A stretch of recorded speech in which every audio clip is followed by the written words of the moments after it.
comencé a trabajar un tema en serie que tiene que ver con la acción divina de unir, de juntar generaciones, especialmente generaciones de creyentes antiguas y generaciones nuevas, creyentes nuevos, entendiendo que la palabra del Señor muestra que Dios es el que añade personas mientras van siendo salvas. Nadie, ni siquiera por Dios, podrá ser añadido si primero no tiene un encuentro con Jesús, el Salvador. Que quede claro eso. Así que Dios añade a las personas. Y esto nos ha servido para trazar un pensamiento que creo nos conviene a todos establecer y caminar en ese mismo hilo que el Señor nos propone para avanzar y tomar los próximos años de una manera favorable. El texto que nosotros tomamos en esa ocasión fue Hechos 2:47, donde claramente dice que las personas que estaban en la iglesia alababan a Dios y tenían favor con todo el pueblo. La iglesia estaba en un lugar de privilegio espiritualmente hablando, porque todos le entregaban su corazón y su amistad. Pero dice el pasaje, y el Señor añadía cada día a la iglesia los que habían de ser salvos. Desde allí tomamos entonces la impresión, número uno, de que Dios une a últimos y primeros para que se conviertan en testigos. Eso quiere decir que las personas que ya están deben tener claridad sobre este asunto, y los que llegan serán contagiados de lo que los antiguos ya conocen y disfrutan. Vimos el domingo pasado la fuerza que Lucas coloca en el testimonio de Pedro cuando habla al pueblo que está allí presente, que el Espíritu Santo debió venir para recuperar una acción perdida del pueblo. Era ser testigos. En otras palabras, ser anunciadores de una verdad que obviamente no tiene lugar para dudas ni incertidumbres, y que se sostiene en Deuteronomio capítulo 6, versículo 4, donde claramente se ajusta la verdad de que Jehová nuestro Dios es uno. Jehová uno es. Entendiendo que no hay fuera de Dios alguien como Él. El único creador del universo y sustentador del mismo es Jehová. Y Él, por ser uno, todo lo que se desprende de su naturaleza tiene obviamente ese carácter en el pueblo de Israel y en la iglesia del Señor Jesucristo. Lo llamativo es que ese pasaje, según los estudiosos del hebreo, los que conocen de la métrica, los que conocen del significado de las palabras y las letras, encontraron algo muy especial. Y es que en ese pasaje de Deuteronomio 6:4 está el verbo oír y está la palabra que tiene que ver con la unidad de Dios. En este caso, ellos tomaron de manera significativa la última letra de estas dos palabras. En el caso de oír, la palabra ayin, y en el caso de uno, la palabra dalet. Y cuando ellos vieron estas dos letras, pudieron entender que una palabra estaba incluida en el contexto, y era precisamente testigos. Ese pasaje lo que muestra, entre otros asuntos importantes, es que el Hijo de Dios, en el caso del israelita, el Hijo de Dios, en el caso del creyente, tiene un deber ser, y es proclamar la verdad acerca de Dios sin tapujo, sin miedo y con toda libertad.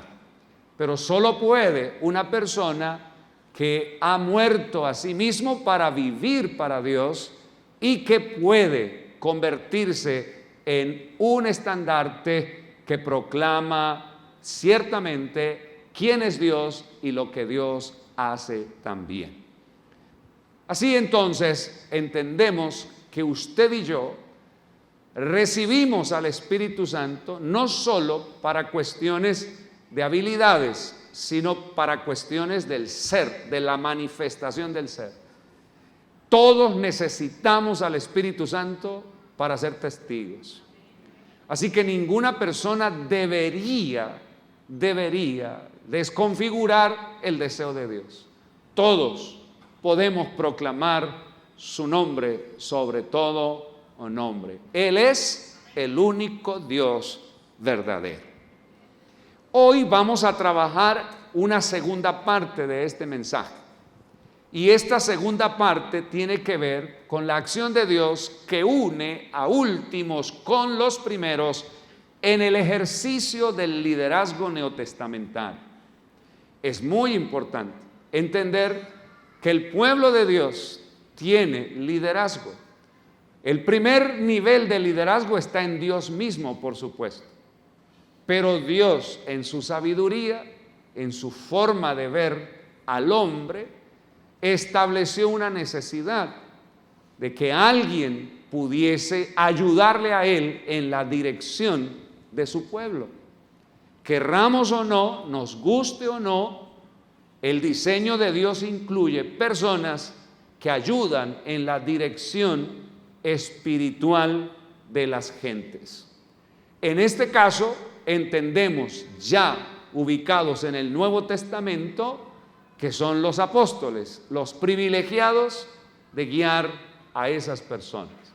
En la antigüedad existían 3 personas protagonistas, que eran los sacerdotes, que eran los profetas y que eran los reyes. Y los 3, puestos en acuerdo, guiaban al pueblo de Dios. El rey los llevaba a las conquistas, el sacerdote los purificaba y el profeta los ubicaba en el futuro inmediato para que el pueblo pudiese caminar seguro. Si los 3 estaban divorciados, ¿quién sufría? El pueblo de Dios. ¿Sí? Y lo mismo sucede en el Nuevo Testamento con la iglesia. Si el ministerio y el pueblo no tienen buena relación, pues todos sufren y todos perdemos. Un texto predilecto en coyunturas políticas es: cuando gobierna un impío, ¿qué pasa con el pueblo? Y eso se lo metemos a los políticos, pero ¿qué tal si lo colocamos en el sentido de pastores y de líderes? Cuando gobierna un pastor impío, ¿qué sucede con el pueblo? Cuando hay un profeta impío, ¿qué sucede con él? Es lo mismo, eso no puede apartarse. Es lo mismo con los esposos. A ver, cuando el esposo es, ayúdeme, impío, la doña sufre. ¿Ve? Le digo la doña porque es idoña, no idónea, sino doña. ¿Ve? Sufre. Y si él es justo y la esposa es impía, ¿qué sucede? Pues todos sufren, especialmente la nueva generación. En las universidades, si el rector de la universidad es impío, además no poder, ¿qué pasa con las instituciones? Lo mismo en el gobierno y así sucesivamente. Así realmente todos necesitamos de Dios. Usted bien podría decir conmigo hoy: yo pecador me confieso ante Dios Padre Todopoderoso. Y suena una frase muy conocida, pero es real. Nos confesamos ante Dios porque necesitamos que Dios a nosotros nos ayude y Dios nos guíe. ¿Cuántos me siguen en este pensamiento? Pero lo llamativo es que en el capítulo 1 del libro de los Hechos, precisamente hasta el versículo 13, del 1 al 13, se habla de personas, pero no se habla de números específicamente, y no se habla directamente de un líder como tal, de alguien que liderara a esas personas. Tal vez porque se quiere centrar en Jesucristo. Por eso es que, por ejemplo, en Hechos 1:4 dice que estaban juntos, pero no se dice cuántas personas. En Hechos 1:6 dice que estaban presentes los que se habían reunido, pero tampoco habla de números. En Hechos 1:7 dice vosotros, pero no especifica cuántos. En Hechos 1:8 dice recibirán poder y serán testigos, mas no se dice con exactitud cuántos son. En Hechos 1:9 dice ellos vieron cuando el Señor fue alzado, pero no cuantifica quiénes fueron los que estaban viendo. En el versículo 10 se evidencia la presencia de 2 varones con vestiduras blancas, pero no se dice cuántos estaban acompañándoles. En Hechos 1:11 habla de varones galileos, pero no habla del número como tal. Así que el texto nos muestra que habían muchas personas y ciertamente se necesitaba que Dios estableciera unos parámetros de guianza. Más que ser personas autoritarias, es la guianza de Dios para que el pueblo pudiese sentir como en el pasado, en los sacerdotes, los profetas y los reyes, sintiera también la cercanía del Todopoderoso. Solo hasta el versículo 13 se habla de los 11 apóstoles. Y allí se nombra, por supuesto, a Pedro, a Jacobo, a Juan, a Andrés, a Felipe, a Tomás, a Bartolomé, a Mateo, a Jacobo, a Simón y a Judas, el hermano de Jacobo. Entendemos entonces que hay 11. ¿Por qué hay 11? Porque uno pereció.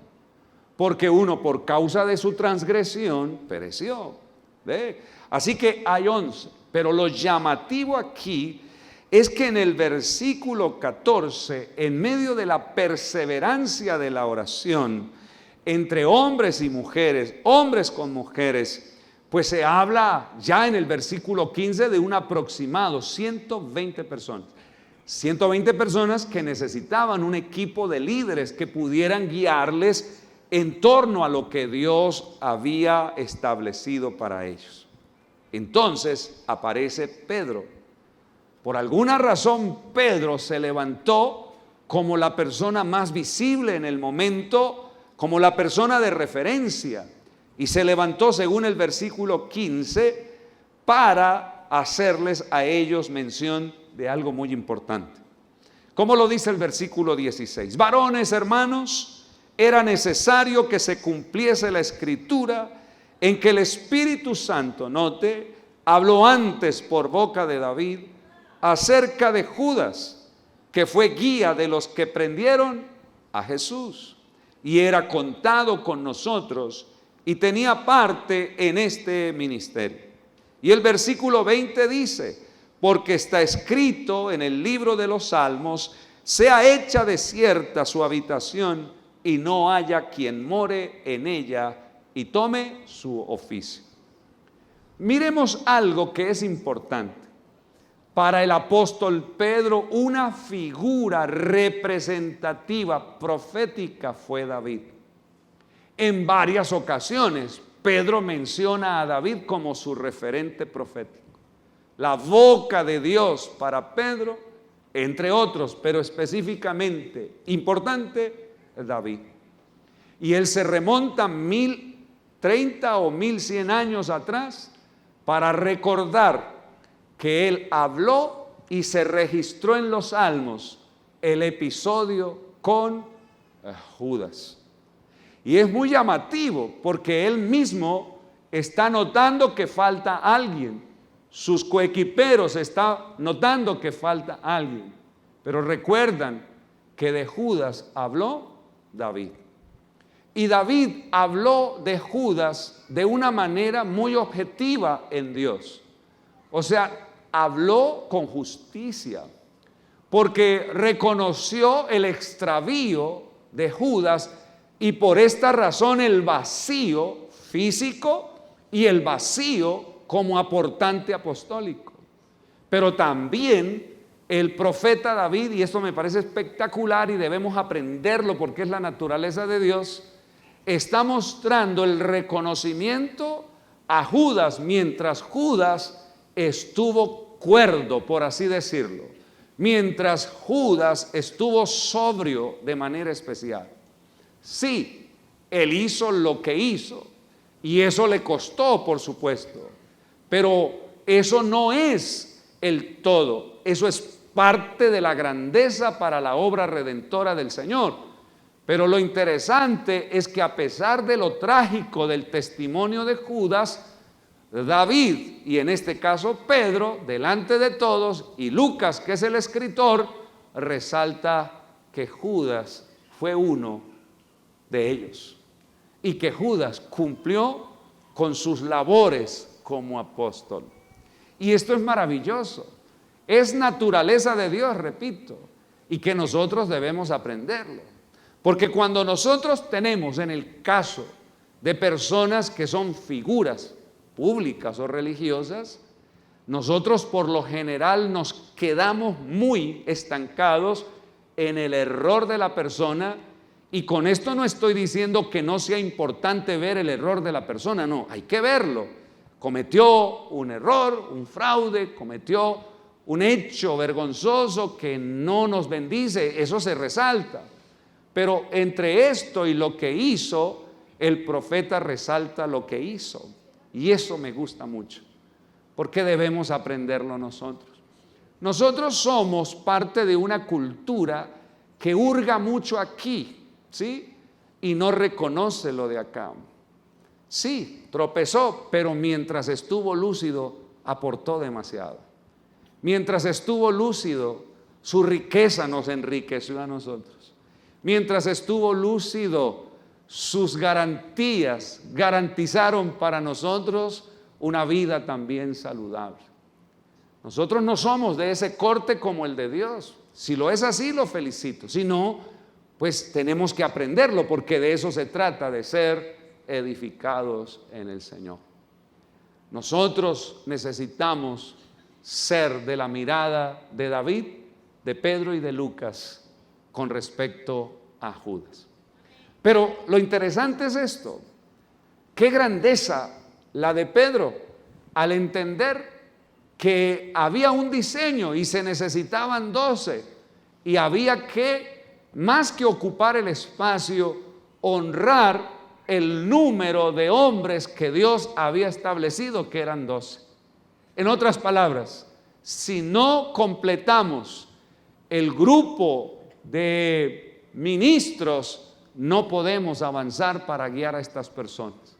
Entonces Pedro dice algo increíble, dice: es necesario que entre todas las personas que están acá evaluemos quiénes se han comportado a la altura desde la época de Cristo hasta hoy, quiénes no se han desteñido, quiénes permanecen, quiénes han sido rozagantes, son robustos en la fe y merecen ser tenidos en cuenta para una elección en este momento. Y de seguro que hubo varios, pero hubo 2 que llamaron mucho la atención. Y entonces esos 2 fueron a una elección, no de hombres realmente, sino en la metodología de la antigüedad, usar el Urim y el Tumim para escoger el sí de Dios o saber el no de Dios. Y la respuesta es que ellos pudieron entender que el sí de Dios cayó en la vida y la persona de Matías. Y Matías ahora será la persona que esté en lugar de Judas y sea parte del equipo del Señor en ese sentido. Por eso es que el texto bíblico lo resalta. Es necesario, dice Lucas, que de estos hombres que han estado juntos con nosotros todo el tiempo que el Señor Jesús entraba y salía entre nosotros, comenzando desde el bautismo hasta Juan, hasta el día en que de entre nosotros fue recibido arriba, uno se ha hecho testigo, otra vez, con nosotros de su resurrección, y señalaron obviamente a las personas y escogieron a Matías. Por eso el versículo 24 subraya la intencionalidad y la grandeza de espíritu de estas personas para escoger el número 12 en el momento. Y orando, dijeron: tú, Señor, que conoces los corazones de todos. Qué increíble. muestra cuál de estos dos has escogido, para que tome, mire esto, la parte de este ministerio y apostolado de que cayó Judas por transgresión para irse a su propio lugar, y les echaron las suertes, Urín y Tumín, y la suerte cayó sobre Matías. Espectacular esto, dice, y fue contado con los 11 apóstoles. Es bien llamativo lo que Pedro propuso y lo que los apóstoles y el grupo de personas aceptaron. Evaluar, orar, decidir, tomar a la persona y ubicarlo donde es. Bien, aquí hay varios detalles que son importantísimos. Matías era una persona fraterna, conocida por todos, porque ahí está el testimonio desde donde observan su caminar con el Señor. Pero también hay que detallar que en el sentido familiar, Matías era sumamente conocido por las personas. Matías estuvo entre todos como uno más, solo que era un muy buen testigo del Señor, era un muy buen creyente en el Señor, pero estaba con todos. El problema es cómo el ser humano puede permitir que alguien que es tan normal entre todos ahora esté en posición de privilegio y sea respetada y sea, escúcheme bien, reconocida, y se le entregue a la persona la confianza para que nos dirija. Usted bien sabe que la familiaridad mal administrada es un obstáculo para el desarrollo del liderazgo de las personas.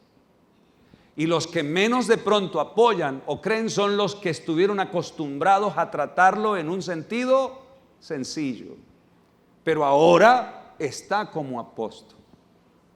Solo Dios puede permitir que el que sube y el que se queda para apoyar entiendan cómo es que Dios procede en estas situaciones y los une para que haya el respaldo, el compromiso, la responsabilidad y todo lo que Dios coloca se pueda hacer.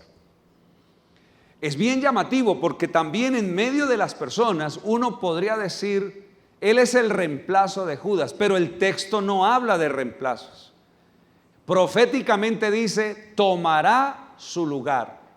Está hablando del apostolado. Está hablando de lo que Dios le entrega a una persona. No que herede malos comportamientos del otro. No sé si estoy siendo claro. No que herede la estela de oscuridad del otro, porque nosotros en estas culturas somos muy dados a eso. Pensamos que heredamos lo que otro dejó en el lugar, y algunos tienen hasta temor de ocupar esos espacios porque tienen miedo por lo que alguien dejó. Hace años, mientras yo estaba fungiendo como presbítero en esta zona, pues tuve que relacionarme con otros presbíteros de otras regiones. Y sucedió algo muy especial. 2 pastores, hermanos, fallecieron siendo pastores de la misma iglesia. El primero había durado mucho tiempo, el otro era un coequipero, él fallece en un accidente violento y luego entonces el equipo presbiterial nombra un pastor y el pastor más cercano para esto es su hermano y su hermano queda como pastor. A los pocos meses, él también fallece. Y entonces se cierne una estela como de, no, yo para allá no voy. Yo puedo ser el próximo. Porque así, aún los creyentes somos.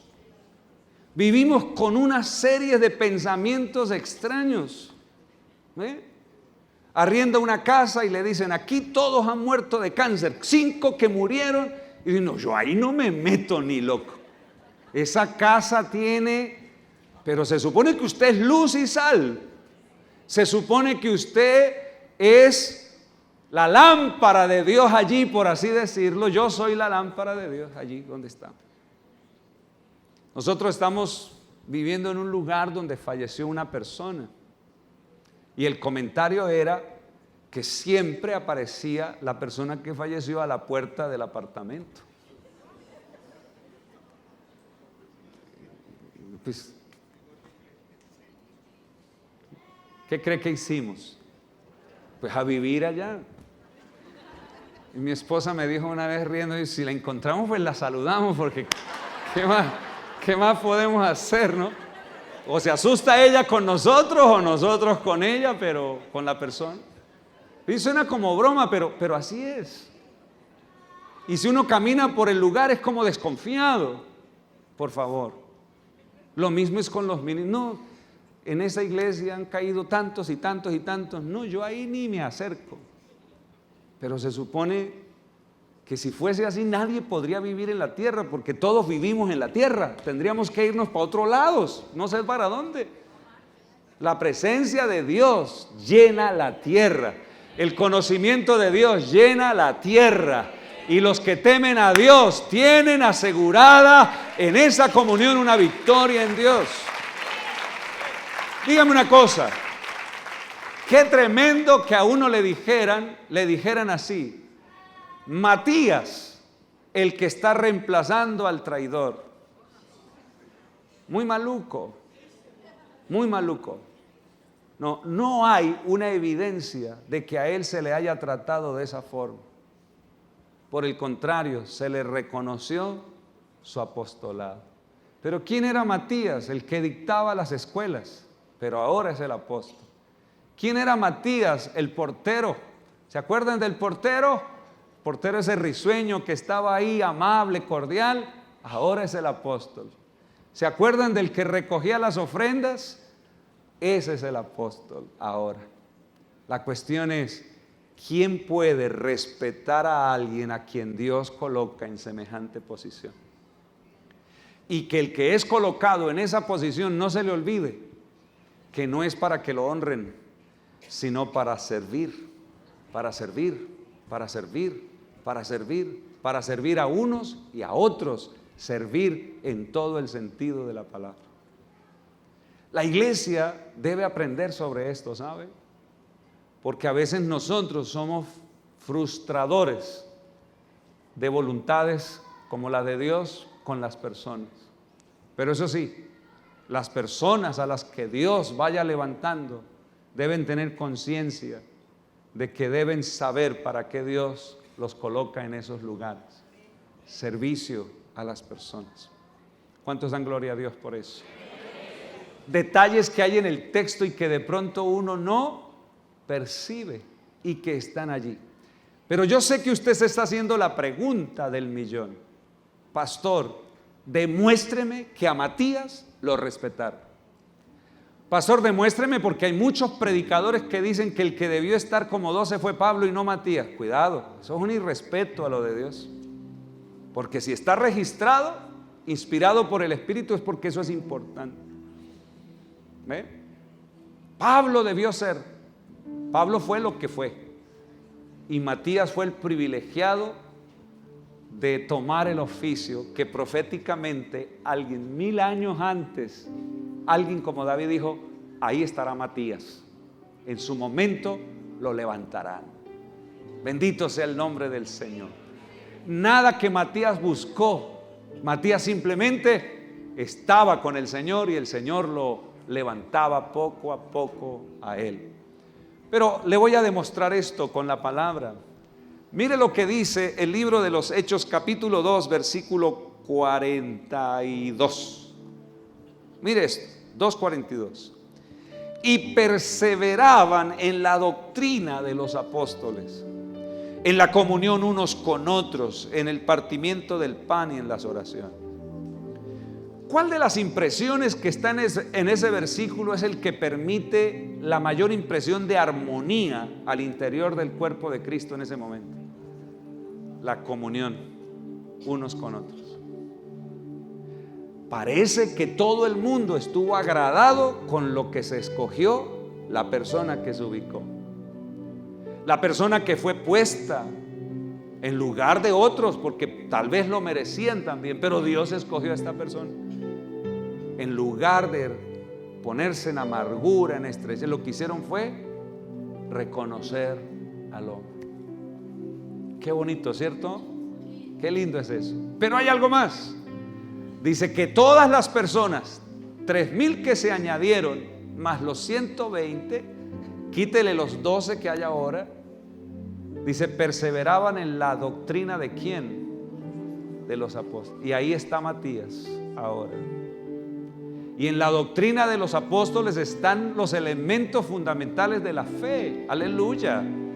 Cristo Jesús, ¿cierto? La vida eterna, la vida en abundancia, la generosidad, que también es parte de la conducta apostólica. Si no, no funciona, porque entienden que la obra redentora es la mayor expresión de gratitud que puede alguien experimentar por causa de no merecer y que el Señor le haya dado la salvación. Pero ¿qué decir del partimiento del pan? ¿Se acuerda que Pablo más adelante tiene que corregir a la iglesia de Corinto porque hubo un desorden al momento de ministrar la cena, porque unos comían primero y dejaban a los otros sin comer? ¿Se acuerda de eso? Pero en este pasaje, en este momento que duró mucho tiempo, dice claramente que ellos perseveraban en el partimiento del pan.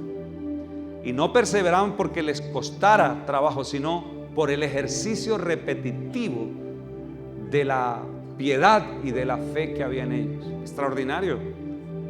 Así que las oraciones también son una marca especial de convivencia saludable. ¿Se acuerda usted de la oración del publicano? ¿Sí se acuerda? ¿Se acuerda que uno oraba y decía a Dios todo para que el otro escuchara? No se puede orar si no se tiene comunión. La oración en la iglesia, me refiero, necesita la comunión. Así que entre todo el pueblo y el nuevo apóstol estaba todo dado para desarrollar una relación ejemplar. Dios mío, Dios nos ayude, porque la iglesia hoy, hablando de hombres que dirigen, permítame meterme ahí, nos apresuramos a veces a poner a tantas personas en lugares de privilegio sin primero mirar el fruto que hay. Y hasta uno se pregunta, Señor, ¿a mí me escogieron cómo? ¿Muy rápido o a tiempo? La iglesia necesita aprender de esto, porque todo lo que está viviendo la iglesia hoy por hoy es precisamente a razón de que muchos de los que dirigen la obra no la dirigen desde el principio rector de Dios, que es el servicio a las personas, sino que es servirse de la gente, es servir a las personas. Así que yo le invito en esta mañana a reflexionar en algo. El único que puede unir al pueblo con el liderazgo se llama Dios. No sé de pronto si usted ha tenido luchas con alguien que lidera la obra de Dios. Yo le pido un favor, de lo que no esté seguro, mejor haga silencio. Y si está seguro, hable con la persona que puede ayudarle a solucionar el problema. Porque de lo contrario, estaríamos de pronto cayendo en un vacío terrible, que es romper la comunión del cuerpo de Cristo. Y cuando eso pasa, el enemigo aprovecha y causa desastres mayores. Amén. Y vuelvo a lo que una vez les pregunté. Nosotros aparecemos en el escenario de la iglesia por una coyuntura. Yo le pido un favor a usted, ore a Dios mucho por nosotros, porque si nosotros somos, no esté lejos. Si nosotros somos, que esté cerca. Si usted cree que hay una autoridad de Dios en nosotros, confíe, porque si hay desconfianza, entonces no podemos sacar adelante los proyectos de Dios. Y si vamos levantando generaciones nuevas de servidores, ayúdenos para que esa generación sea una generación sana, saludable, y podamos sacar adelante el nombre de Dios como Dios manda. Por eso yo pedí el favor de que al final ministráramos a Dios nuestras dádivas, porque yo quiero hacer algo especial hoy. Yo quiero decirle al Señor, uno de los temas y asuntos más delicados que hay, ¿cierto?, son los temas de finanzas. Hace unos días, no sé si a usted le llegó un reel que es una manipulación digital de un pastor diciendo que en la madrugada, bueno, tal vez hay varias versiones del video, no sé, yo voy a hablar lo que yo escuché, que en la madrugada estaba orando y Dios le dijo: tu esposa y tú merecen un celular iPhone de última gama. ¿Cuántos lo vieron? ¿Cuántos dijeron? Déjeme explicarle algo. Yo me puse a detallar porque fui a un lugar donde una persona me dijo: pastor, ¿usted qué piensa de esto? O sea, y es una persona que asiste a la casa. Entonces, ¿qué me estará queriendo decir? ¿Que le voy a pedir un iPhone o qué era? Y me lo mostró, es por algo, ¿o no? Entonces yo me quedé con la cuestión y dije: no, si eso es real, está muy mal. Pero busqué el video y miré, y es toda una manipulación digital. Usted mira a la persona, está en una dirección diferente a como está el público. Y colocaron un público que, sin ser peyorativo, muestra de pronto que son personas muy sencillas. O sea, como dando a entender que se pueden manipular desde el video. Total manipulación visual y digital. Porque el mundo tiene desconfianza, oiga, tremendo, con las finanzas. Yo no sé si a Matías lo ponían en los cultos a pedir la ofrenda y el diezmo, pero lo que sí sé es que dice la palabra que tenían comunión los unos con los otros. Y yo quiero proponerle a usted que en las finanzas tengamos comunión. Y si usted pronto llega a tener alguna desconfianza, usted sabe con quién hablar directamente. Y si usted quiere saber, usted sabe con quién hablar. Por eso pedí el favor de que recogiéramos al final para hacer una oración donde podamos ser uno en el Señor. El único que puede unirnos en eso es Dios.